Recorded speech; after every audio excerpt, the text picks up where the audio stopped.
কালকে যে তোমার বই কেনার জন্য এতগুলো টাকা দিলাম সেটার কি হলো? উত্তর দিচ্ছ না কেন? কথাটা কানে যাচ্ছে না নাকি?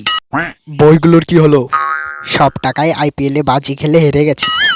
কপাত কপাত। আমারই ভুল, আমার অনেক আগেই ওই টাকার বাংলা খেয়ে নেওয়া উচিত ছিল।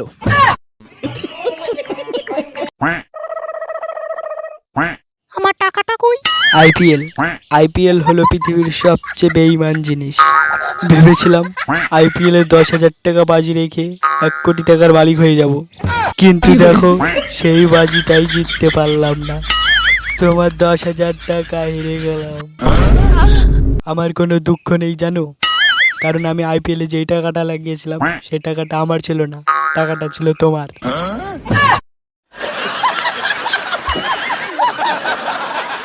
কমলা, দরজা খুলো কমলা। আমি আইপিএল এ বাজি লড়েছিলাম, কিন্তু সেই টাকাটা আমি হেরে গেছি, আর ওই টাকাটা আমি ওদের দিয়ে আসিনি, যার জন্য ওরা সবাই আমাকে একসঙ্গে খেলাতে আসছে। তুমি বাইরেই থাকো, তোমার জন্য আমি ওদের কাছে কেলানি খেতে পারবো না। কমলা, তুমি যদি আর 1 মিনিটের মধ্যে দরজা না খুলো তাহলে কিন্তু আমি দরজা থাপড়েই ভেঙে ফেলবো কমলা।